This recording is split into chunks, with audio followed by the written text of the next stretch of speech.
Hey comic book fans, welcome back to Comic Book Corner 2.0, and fans, you're back with me, Mike Spider Slayer, celebrating Batman. That's right, here on Comic Book Corner 2.0, it's Bat Week, and we are reliving all the glory days of Batman pre-New 52. That's right. So today, what we're going to talk about is Batman Hush. That's right, guys. I'm going to be discussing the first issue of this storyline, which is Batman 608. It took place in the year 2002, and it went on for a year, so it was a 12-issue series. The book is written by Jeff Loeb, and the artwork is done none other than Jim Lee. The artwork in this book is absolutely beautiful. Now, just to let you guys know, I never read this series before, this book. I've never read any Batman stories really before pre-New 52, so all this stuff is brand new for me.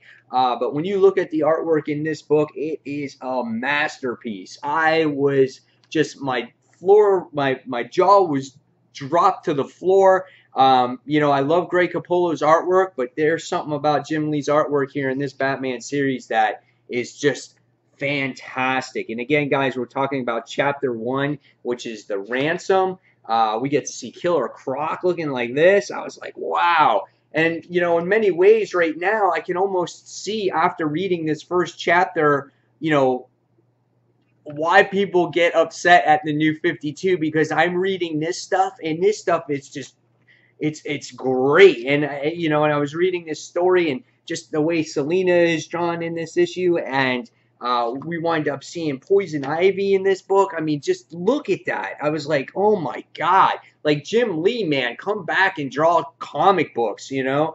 Shit. I was like, this is a great looking book. So now that you obviously see that I love the artwork and the attention to detail in it, what did I think about this story, this opening chapter to Hush? What happens in this book is you wind up seeing Batman going after these guys, and he has to rescue this kid who, where his name is, I forgot his actual name now. It was a boy whose name was Edward Lamont, I think, the fourth, and he was heir to the Lamont chemical fortune that LexCorp recently acquired. So the boy's worth a lot of money. And so Killer Croc is the one who actually kidnaps him to begin with here. Great two-page spread, my God. So instead of giving him the money, Batman thinks, you know, I'm just going to go in and I'm Batman, and I have to go in and rescue this kid. And so right away in this book, or in this opening chapter, you're thrusted into one of Batman's arch nemesis, you know, and he's doing battle against Killer Croc, and the paneling is really good in here, and it's just balls to the walls right from the beginning. And I gotta tell you, I do like Batman in just the black and gray suit. It's just classic. None of that armor crap. I like the black and gray, you know. And then what happens is, once he defeats Killer Croc, he comes across Catwoman, and he finds out who stole the actual ransom money, and he starts doing this cool chase after her. So now, not only did you see Killer Croc in this book, but you wind up seeing Catwoman as well, and it's like, that's awesome. They got this crazy relationship with each other, and the narration here with Batman is fantastic on him describing, you know, Killer Croc, describing Selina Kyle, how you think that they're going to take one step closer, but they wind up taking 2 steps back. It's just really good, and the chase is awesome. And once he gets really super close to Selina, he winds up falling. He tries to grab onto a gargoyle statue or whatever it is, and he just sits there and falls on the ground. And he's like, my body's failed me, just like this city. And he's like, we spent too much time together, you know, and he's all down on the ground. And then the last thing you wind up seeing is Selina comes to, was it Gotham Heights? Or Gotham Tower Apartments. And then what happens is right away, you wind up seeing Poison Ivy kind of manipulating Selina Kyle there, and having her hand over this ransom money. And that's how this first chapter comes to a conclusion, and then it goes and continues on Batman 609, which we'll describe next time. What did I think about this book? Obviously, you can see by my expressions and how I, my attitude towards it while reviewing it or going over it with you is I'm just dumbfounded.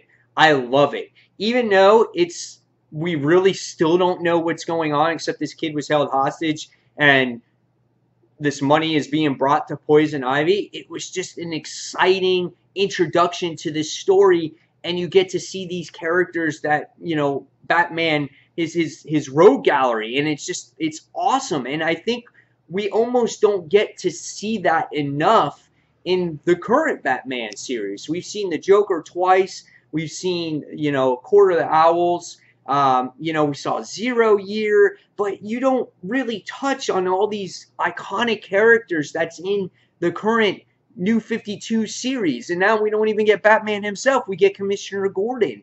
And this, when I got done with it, I was like, man, I could probably sit down and read this whole trade in the next 45 minutes or so. But obviously, being that it's Bat Week, I'm sitting there, reading multiple different stories of Batman. But this was a great read and a great introduction. And if it stays on this pace, I can honestly see this whole volume getting, 5 stars. But after truly reading this book, and even though there's not much dialogue, I loved it. And I'm going to give it a 5 out of 5 stars. Visually, it's one of the best books I've ever seen.